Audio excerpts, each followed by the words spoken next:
నమస్కారం ఎల్ఆర్టీ న్యూస్కి స్వాగతం. బులెటిన్లో ముందుగా హెడ్లైన్స్. నష్టపరిహారం అందజేయాలని లచ్చంపేట మినీ ట్యాంక్ భూ నిర్వాసితుల ఆందోళన. రాజన్న సిరిసిల్ల జిల్లా కలెక్టర్ కార్యాలయంలో ప్రజావాణి కార్యక్రమం. నత్తనడకన లింగన్నపేట హై లెవెల్ బ్రిడ్జ్ నిర్మాణ పనులు. వరదవెల్లి శ్రీ దత్తాత్రేయ స్వామివారిని దర్శించుకున్న జిల్లా ఎస్పీ అఖిల్ మహాజన్. ధనుర్మాస సోమవారం సందర్భంగా రాజన్న ఆలయంలో భక్తుల రద్దీ.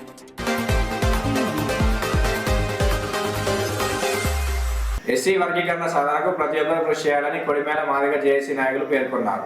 సోమవారం మండల కేంద్రంలో మండలంలోని అన్ని గ్రామాల కమిటీలను మండల నాయకులు ప్రకటించారు. ఈ సందర్భంగా వారు మాట్లాడుతూ ఏబిసిడి వర్గీకరణ కోసం సుప్రీంకోర్టు ఆగస్టులో తీర్పునిచ్చినట్లు తెలిపారు.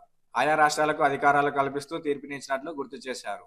గత అసెంబ్లీలో రాష్ట్ర ముఖ్యమంత్రి రేవంత్ రెడ్డి అందరికంటే ముందు వర్గీకరణ చేస్తామని చెప్పి కాలయాపన చేస్తున్నట్లు తెలిపారు. జనవరి 27న ఎంఆర్పీఎస్ వ్యవస్థాపక అధ్యక్షుడు మందకృష్ణ మాదిగ చెలో హైదరాబాద్ కార్యక్రమానికి పిలిచారని, ఈ కార్యక్రమాన్ని విజయవంతం చేయాలని కోరారు. ఈ కార్యక్రమంలో ఎంఆర్పీఎస్ జిల్లా అధ్యక్షుడు సురుగు జగన్, మాదిగ జేఏసీ మండల అధ్యక్షులు పర్లపల్లి ప్రసాద్, మండల నాయకులు సురుగు శ్రీనివాస్, ఎలగుర్తి రవీందర్, పర్లపల్లి ప్రభుదాస్, నేరెల మహేష్, భువనగిరి లక్ష్మీనరసయ్య, కొత్తూరు స్వామి, వివిధ గ్రామాల నాయకులు తదితరులు పాల్గొన్నారు. మేము కూడా సాధించుకుంటామని చెప్పి మందకృష్ణ గారికి మద్దతుగా మనము ప్రతి గ్రామం నుంచి ఇంటి నుండి చిన్న పిల్లల నుండి రోడ్డెక్కే పరిస్థితి రావాలి. నిజంగా ఉన్నా కానీ ఎప్పుడు కూడా ఎంఆర్పీఎస్ పట్టించుకోలేదు. మేము దేన్ని కూడా పోలేదు. కాబట్టి మేమే ఆలోచించుకొని పార్టీలు పక్కబెట్టి, జెండా పక్కబెట్టి మా పిల్లల భవిష్యత్ నాశనం నోటికాడు బుక్కను ఎత్తకూడదు ఉద్దేశంతో ఒక జేఏసీ కమిటీ వేసుకొని గ్రామ కమిటీలు వేసి ఈ కార్యక్రమం ఏర్పాటు చేసుకున్నాం. మందకృష్ణ మాదిగ గారు 94లో ఉమ్మడి రాష్ట్రంలో తెలంగాణ ప్రభుత్వం, తెలుగుదేశం ప్రభుత్వం ఉన్నప్పుడు 94లో ఉద్యమం స్టార్ట్ చేసాడు.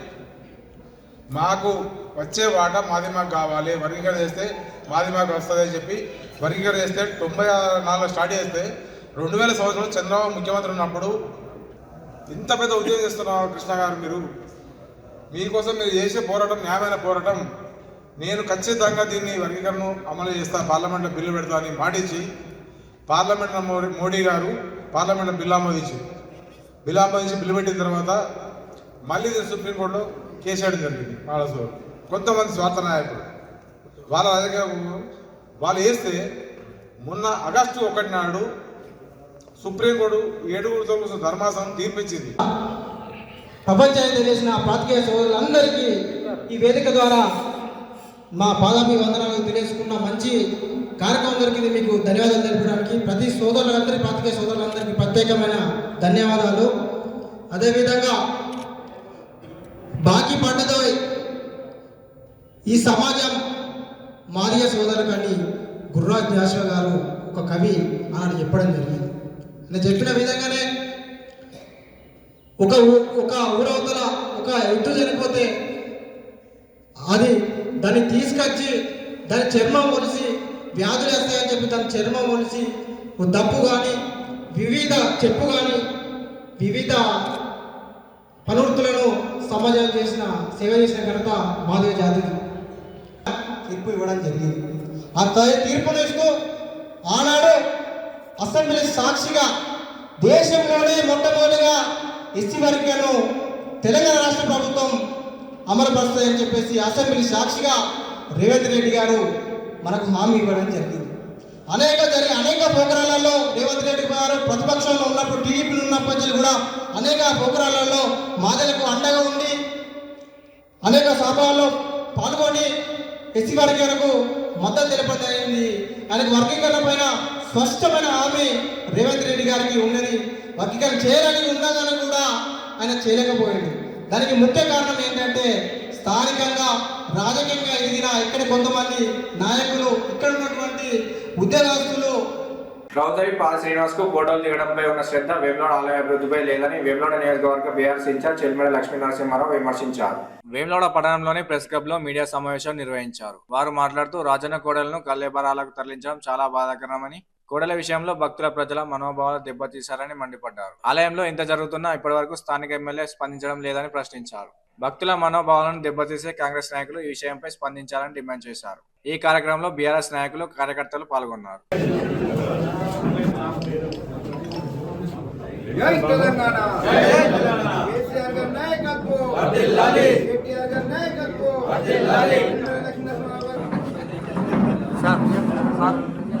నియోజకవర్గ భారత రాష్ట్ర సమితి పార్టీ బాధ్యులు అన్న చర్మిల లక్ష్మణస్వామి గారు, వేదిక పైనున్న భారత రాష్ట్ర పార్టీ నాయకులు, మా అక్క చెల్లెళ్ళు, మా అన్నదమ్ముళ్ళు, మీడియా మిత్రులందరికీ కూడా పేరు పేరున హృదయపూర్వక నమస్కారం. నేను 2 విషయాలు స్పష్టంగా అడగదలుచుకున్నాను. ఒకటి, ఇంతకుముందు చెప్పినట్టుగా రాజరాజేశ్వరుడు, పేదల దేవుడు, బడుగుల దేవుడు, ఎలాంటి అంటే కోరుకోగానే అభయం ఇచ్చే, అన్నీ ఇచ్చే దేవుడు రాజేశ్వరుడు. కోడె మొక్కుల ద్వారా కోరుకొని భక్తులు రాజన్నకు ఎలాంటి కానుకలు కట్నాలు ఇవ్వకుండానే కేవలం శటకోపం పెట్టుకొని పోతే మాకు అన్నీ సమకూరుతాయంటే ఆ రాజన్నకే శటకోపం పెట్టిన నాయకులు కాంగ్రెస్ పార్టీ అధికార పార్టీ మంత్రి కొండా సురేఖ.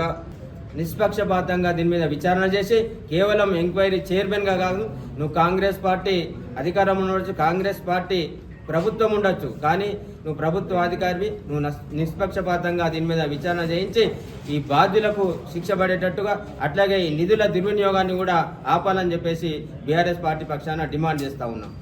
మరి చాలా హాట్గా జరుగుతున్న ఒక టాపిక్ ప్రజల మనోభావాలు.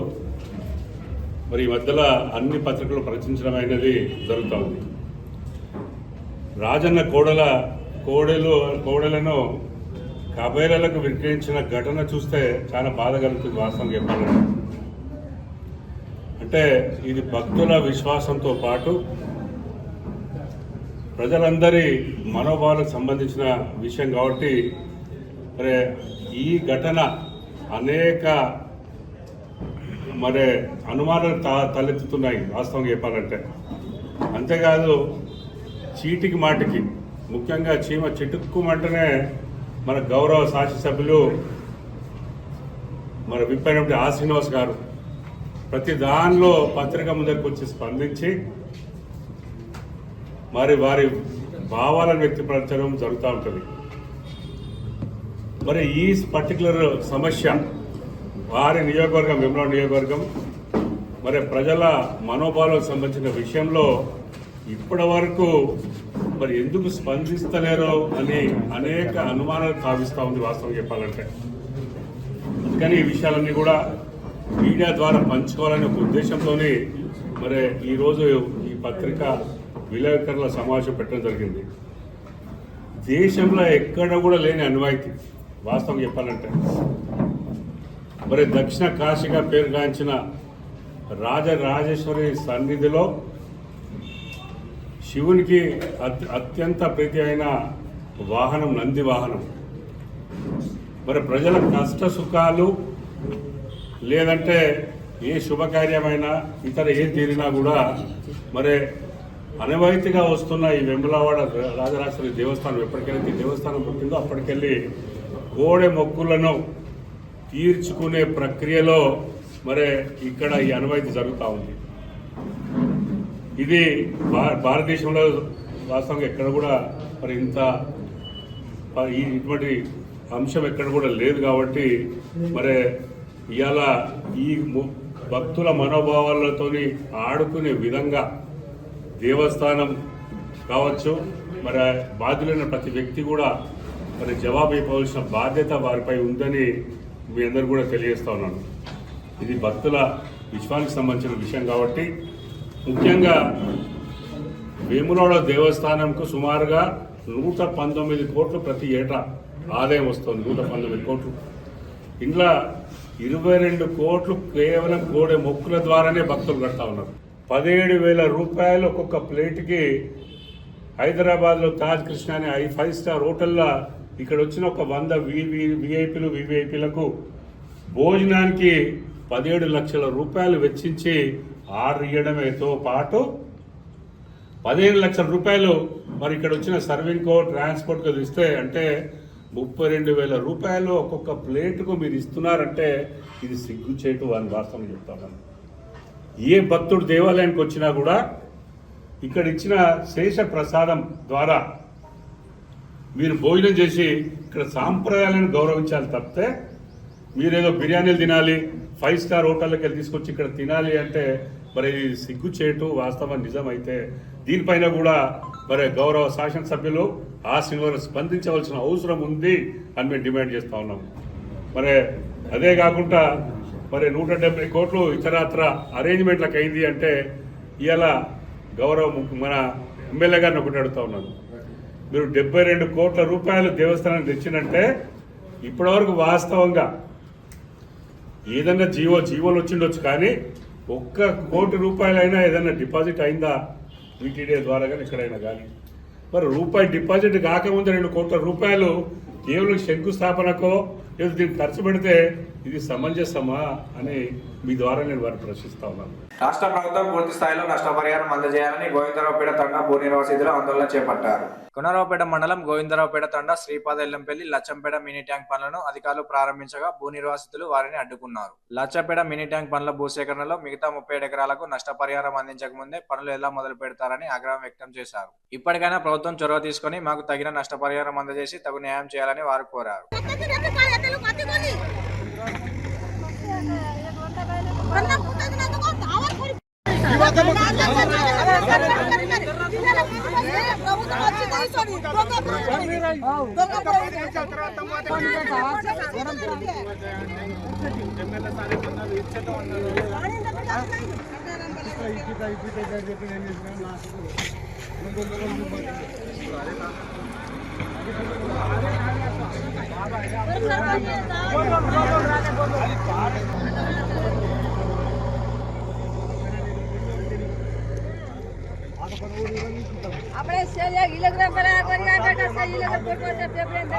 అది ఏమొచ్చింది నాకు తెలియదు కూడా, మీకు తర్వాత చెప్తాం. కానీ దాని గురించి అడగకూడదు అని సార్, మీకు నష్టపోతురు కాబట్టి మీకు అవుట్ సోర్సింగ్ కింద ఏదైనా చిన్న చిన్న ఉద్యోగాలు ఇస్తా.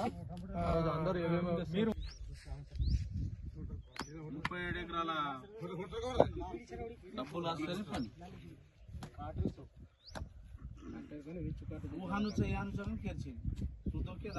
जमीन के साथ दजना रोली भी कर रहे कोई गन शांति और असलदार नाम पाड़े से पर वो अधिकारी मतलब का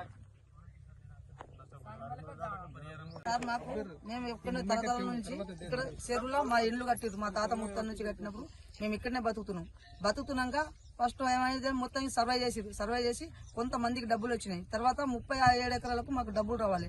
మళ్ళీ అందులో ఒక 20 ఇండ్లు ఉన్నాయి. ఇండ్లు మాకు లేకుంటే వేరే కిరాయి కాడ పోయి మేము ఉంటున్నాం. ఇప్పుడు మా పరిస్థితి అంటే వర్షాకాలం వచ్చే వరకు మొత్తం లింటుంది కాబట్టి మేము ఉండగలలేదు. అది వేరే కాడ కిరాయితో ఉంటున్నాం. మాకు మాత్రం ఎట్లయినా మాకు న్యాయం జరిగేటట్టు చేయాలి.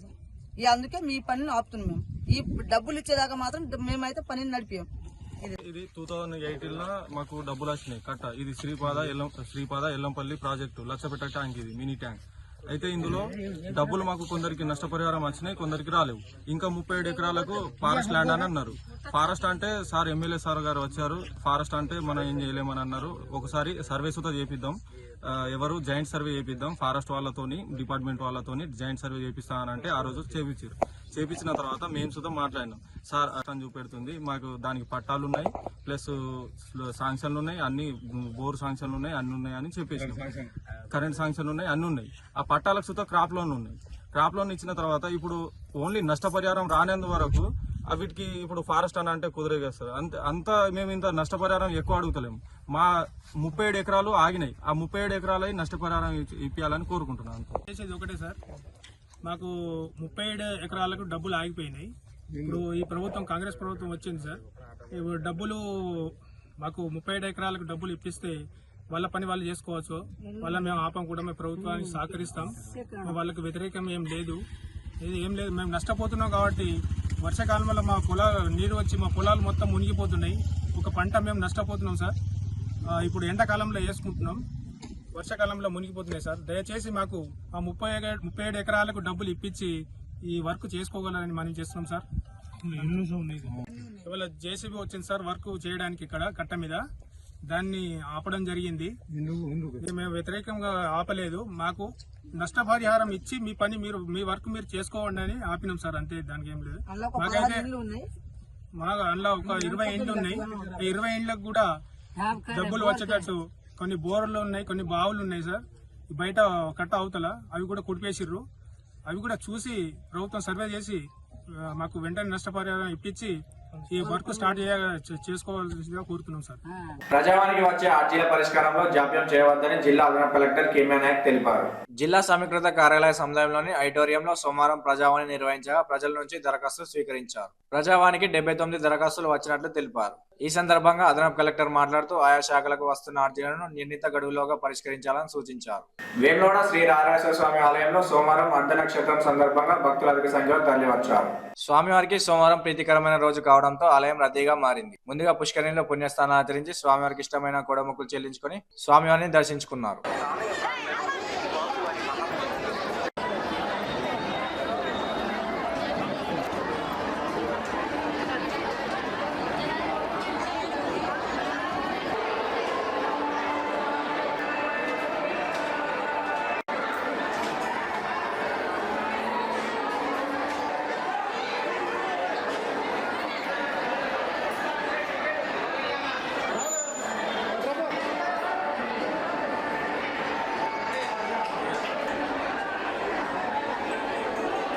గంభీరావుపేట లింగన్నపేట గ్రామాల మధ్య బ్రిడ్జి నిర్మాణ పనులు ఎక్కడేసిన గొంగడి అక్కడే ఉన్నట్లు ఉందని గ్రామ పురోహితుడు రాజుపంతులు అన్నారు.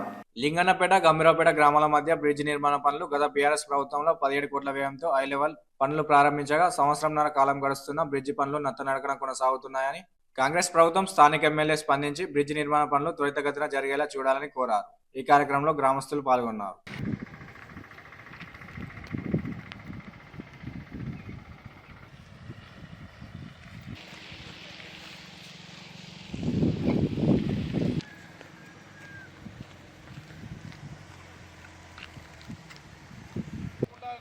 అన్ని పార్టీల ప్రజాప్రతినిధులందరికీ కూడా విజ్ఞప్తి. ఈరోజు నిజంగా కూడా మా గంభీరావుపేట పట్టణ కేంద్రంలోని లింగనపేట వాగు బ్రిడ్జి పరిస్థితి ఎలా ఉందంటే ఎక్కడ వేసిన గొంగలు అక్కడే ఉంది. మొన్న మట్టి రోడ్డు వేయడం జరిగింది తాత్కాలికంగా, అది కూడా పరిస్థితి చాలా ఘోరంగా ఉంది. ఇంకొక వచ్చే వర్షాకాలం వరకు ఈ వంతెన నిర్మాణం త్వరగా చేయకపోతే మా గంభీరావుపేట పట్టణంకు గుండా పోయే రహదారుల గుండా వెళ్ళే ప్రయాణికులకు చాలా ఇబ్బందికర పరిస్థితి ఏర్పడేటట్టు ఉంది. ఇప్పుడు శీతాకాల సమావేశాల్లో దయచేసి మా స్థానిక ఎమ్మెల్యే మాజీ మంత్రి అయినటువంటి కేటీ రామారావు గారు తక్షణమే స్పందించి ఈ లింగనపేట బ్రిడ్జికి వాళ్ళ హయాంలో బడ్జెట్ కేటాయించడం జరిగింది. ఆ కేటాయించిన నిధులు ఇప్పుడున్న ప్రభుత్వం వెంటనే మంజూరు చేసేటట్టు వారు కృషి చేయాలి. అదేవిధంగా ప్రభుత్వంలోని పెద్దలు ఆది శ్రీనివాస్ మరియు పెద్దలు కేకే మహేందర్ రెడ్డి గారు మరియు కటకం మృత్యుంజయం గారు, మన గంభీరావుపేట స్పోక్స్ పర్సన్, సీనియర్ అధికార ప్రతినిధి, వీళ్ళందరూ కూడా కలిసికట్టుగా గంభీరావుపేట పట్టణ అభివృద్ధి కోసమై మాట్లాడి వెంటనే ఇది వేగవంతంగా బ్రిడ్జి నిర్మాణం అయ్యేటట్టు చూడాలి. అదేవిధంగా కేంద్రంలో ఉన్నటువంటి బండి సంజయ్ గారు కూడా మన ఎంపీఏ కాబట్టి ఆయన కూడా దీని గురించి త్వరితంగా మాట్లాడి ఇక్కడ ఉన్న వాళ్ళని అందరూ సమన్వయం చేసుకుంటూ బ్రిడ్జి త్వరగా నిర్మాణం అయ్యేటట్టు చేయాలని కోరుతున్నాను. కరీంనగర్ జిల్లా కేంద్రంలోని అంబేద్కర్ స్టేడియంలో సీఎం కప్ జిల్లా స్థాయి పోటీలను కలెక్టర్ పమేల సత్పతి ప్రారంభించారు. ముందుగా జెండా ఊపి క్రీడా పోటీలను ప్రారంభించారు. అనంతరం వారు మాట్లాడుతూ క్రీడలు దేహదారుఢ్యం, మానసికోల్లాసానికి తోడ్పడతాయని తెలిపారు. అందరూ చేసిన ఒక్కసారి మనం అందరం కూడా ఒక స్ఫూర్తితో అందరం కార్యక్రమంలో భాగస్వామ్యం కావడం. ఒకసారి గట్టిగా చెప్పట్లు. They really wonderful and colourful and bright. అట్లాగే మరొక ఈవెంట్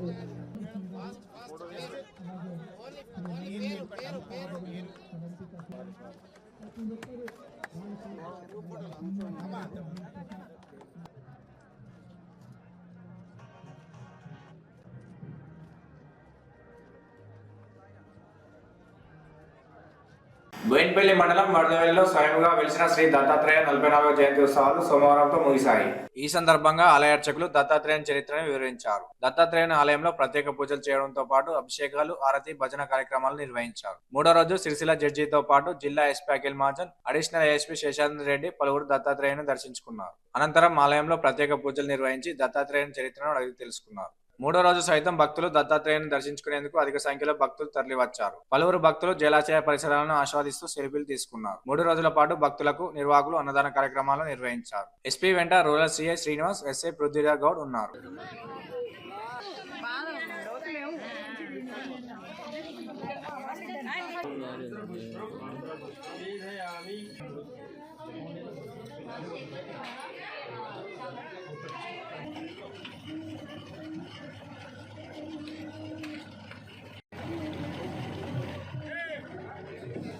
సార్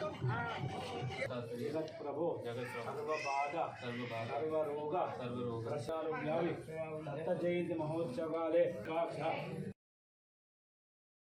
ఏవం వేద మహాలక్ష్మి రక్షా